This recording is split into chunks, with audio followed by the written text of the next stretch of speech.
Hello and welcome to the Catalyst Christian Church Midweek Podcast. This week we're going to be tackling the main thing of the true picture of a person is what they do when things don't go their way, talking about patience today. My name is John Kelly. I am the discipleship minister here at Catalyst, and this is Rob. He is our youth minister, and he's much better at his job than I am at mine. So, Rob, having introed you that way, I appreciate it. What were your thoughts about the sermon yesterday, man? I really enjoyed it. I've actually just enjoyed this entire series on the fruit of the Spirit. And patience is one of those things that I think a lot of people are kind of shaken about when, like, oh no, at some point we have to talk about patience. And that's a real hardship for the majority of people in America. So I was even a little worried. I was like, oh, he's going to say something that's going to ruffle my feathers, or I'm going to feel terrible about myself. But I love the direction that he went. Yeah. I know all week he was really excited. Actually, at the beginning of the week, he was like, he thought that he didn't know what he was going to say. Mm-hmm. And then he went to study for a while, and going through the prodigal son, I thought was perfect. Mm-hmm. I thought it was a perfect way of going about it. What did you think? Well, yeah, I go with you on the prodigal son part just because it really speaks to that whole mindset of entitlement. Yep. And people like to say millennials are the entitled generation, but I knew a lot of entitled people from my generation too, and as the Gen Xers, we had some entitled people as well, and I would say it's more a young person thing than anything else. Yeah. It's not really. I'm not going to tie an entire generation down to entitlement. Yeah. But I will say that the younger we are, the less patient we seem to be, because we want things to happen now, and which is why that story's so great, because here's this son who doesn't want to wait for his father to pass away to get his inheritance. He wants it now, and he gets it, and he wastes it, blows it, because he doesn't have the patience to use it wisely and to allow it to get a gain for him for his future, and instead he ends up with nothing. Yep. And he has to beg his way back into his father's arms. And it's really an excellent look at today, because there are so many people with massive credit card debt. Yep. And vehicle debt and house debt, because they want the big thing now. Yep. You think about a lot of people who have nicer homes now who aren't in the same amount of debt. They bought a starter home. Yep. A few years later, sold the starter home, made some money on it, so that they could get a little bit nicer home, but yet not have to pay a whole lot more. Yeah. Then they sell that house, do the same thing, until now they live in the house they've always wanted, because they had the patience to go through the means to make that happen, instead of expecting to have that super nice, amazing house right from the beginning and be house poor. Yeah. So I think the whole concept of using the prodigal son is fantastic. The thing I like that Dave talked about, and you can kind of speak to this too, because he was talking about the prodigal son in this, was this idea that as Christians, and he said, let me speak to the Christians specifically. As Christians, our end goal is one big party. But we want to party now. And because we want to party now, we're willing to give up on this party that's coming. Yeah. What were your thoughts on just that whole concept and that way of thinking as he was talking about there? Yeah, I like how his whole thing, he was talking about the heart, and whatever's in your heart will eventually just come out. And I'm not sure if he said that in his sermon, but I know from experience and just watching people my age and people who are older, learning from their mistakes and also good things that people have done, you start to notice what is the most important thing in their life.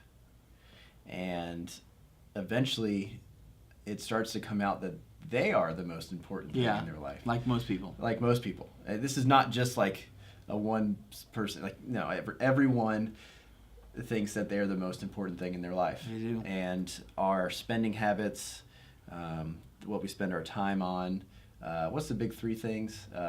Time, treasure, man, I don't know, something else. But anyways, I forgot what it's called. There are things that you spend your time on that you can control, or spend things that you have control of. And it's always surrounded by yourself.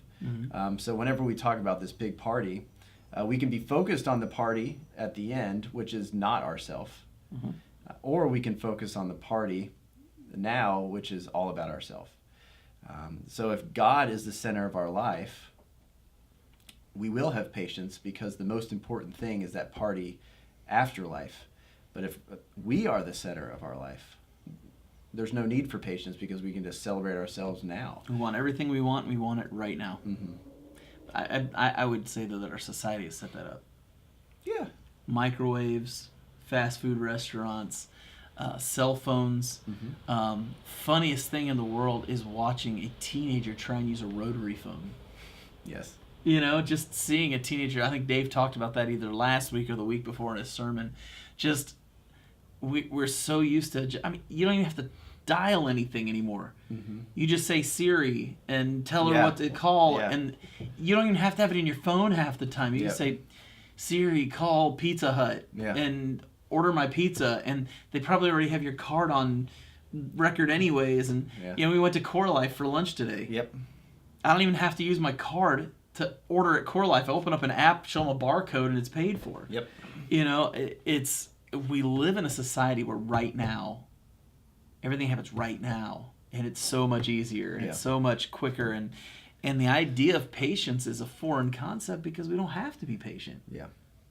We really don't. Credit card companies love us because we're impatient. Yeah, they make that impatience makes them a lot of money. They get a lot of money from that.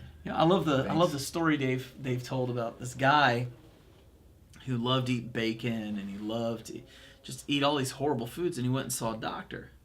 And the doctor said, you're going to have to stop eating these foods or you're going to die.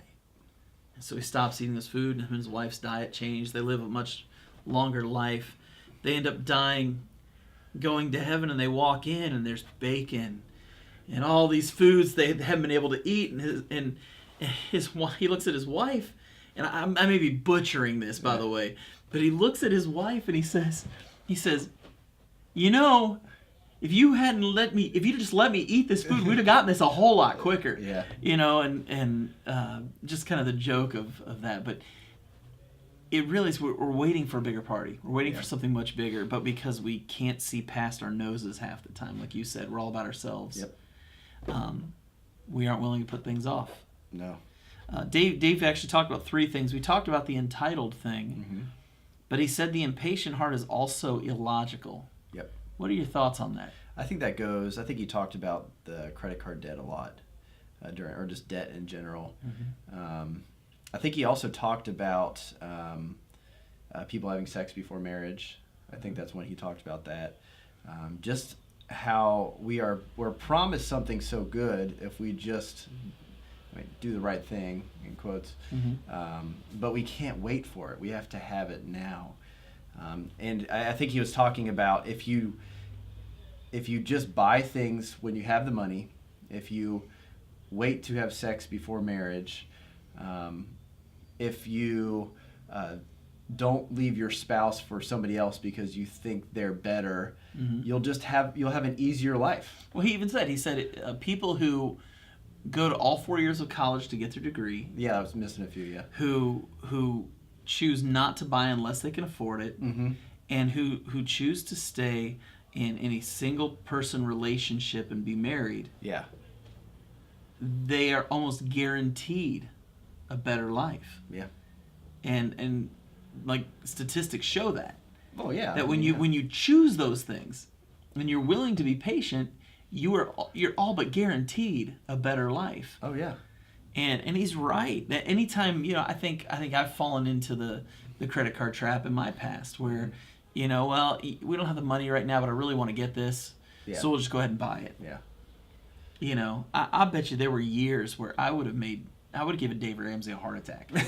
I think so. I think Dave Ramsey would have had a coronary, and I would have been the cause of his death if he'd have seen the way I handled my finances for years.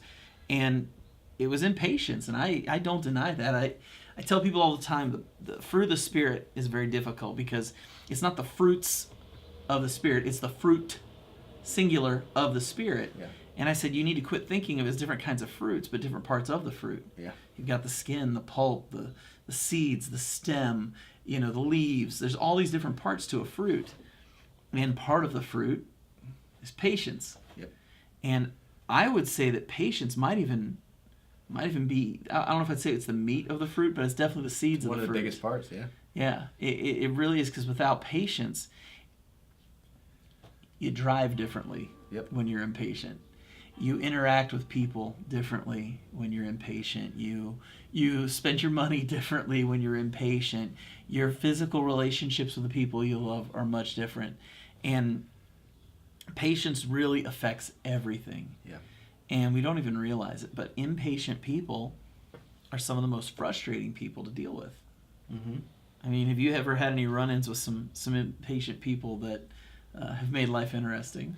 Well, yes, like I try to avoid super impatient people because you just rash decisions are made. It makes life more frustrating. But everybody has a, especially when they're tired or they're a little irritated from something that happened in the day.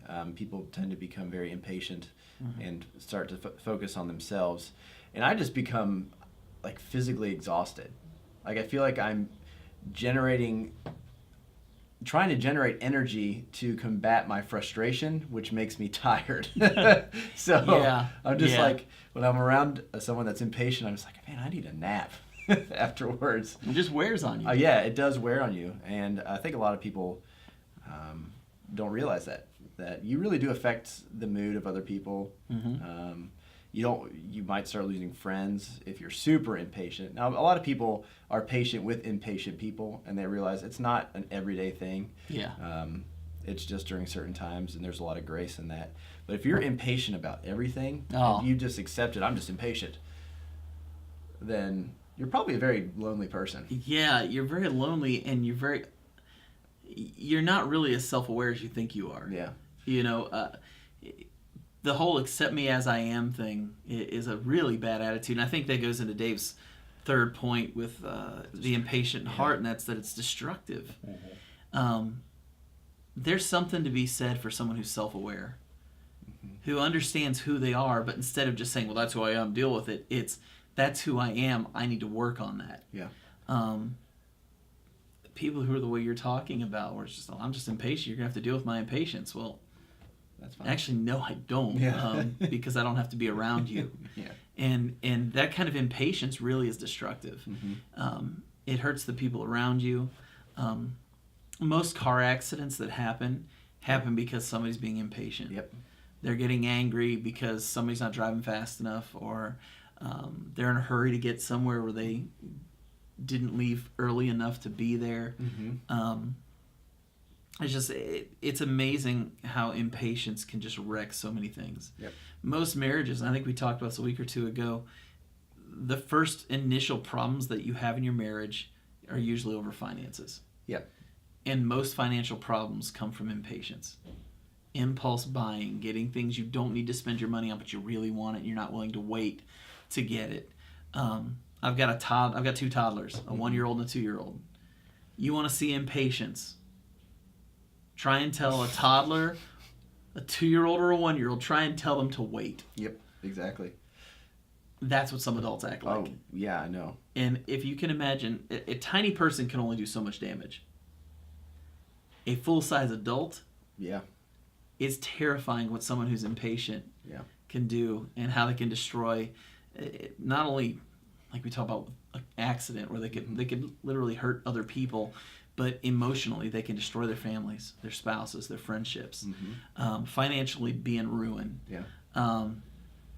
It's such a destructive force, and we don't realize that. We think impatience sometimes is kind of funny, but it's really not funny. No. It can be downright terrifying. Well, think about sexually transmitted diseases. There would be 0 sexually transmitted diseases in the United States if everybody just waited to have sex before or until after they were married. If you only had sex with one person your entire life, there would be no room for that disease to just spread. Oh, you could obliterate AIDS inside of a generation. Oh, I know. Now, I know sometimes, some of them are passed down through birth, but then eventually it would just die off. If that person just married one person and only was with one person, it would be gone. It's the same with credit card debt. I mean, think of how many people pass away and leave their kids and their grandkids to pick up the mess of their party that they had for their entire life. And what's amazing is how many people today joke about the idea of doing that very thing and think it's funny. That's not funny. It's not funny at all. It's actually going against what God commands. You're supposed to take care of the next 2 generations. You're supposed to leave something that helps out your kids and your grandkids. Yep. Now, some people are able to leave a lot more, and some people are maybe not so much. But you're supposed to do your best to put your next generation at ease. And a lot of people don't do that. That's not a practice that currently happens. No. It's what happens when you aren't willing to simply wait. Yep. It's been good. Yeah. This was good today. Yeah. I like this. It's not quite as long of a podcast as we've done the last couple of weeks, but patience is one of those things that everybody struggles with. Yeah. I don't know a completely impatient person, or a completely patient person, I should say. No. Everybody's impatient about something. Yeah. We really hope you enjoyed the discussion today. If you are online right now listening to us on our podcast, thank you for tuning in. We put out a new one of these every single Wednesday. If you are on YouTube, take a moment, just subscribe to the channel, and then hit that notification bell so that you can be updated by email every time one of these videos comes out, and get the word out to other people about it. We'd love to get more people involved in this discussion. If you have any comments about our podcast, leave a comment below, and just let us know. Did you like it or didn't you? Give us a thumbs up, give us a thumbs down. This is the Catalyst Midweek Podcast. We love this opportunity we have to keep this conversation going, and we look forward to talking with you next week.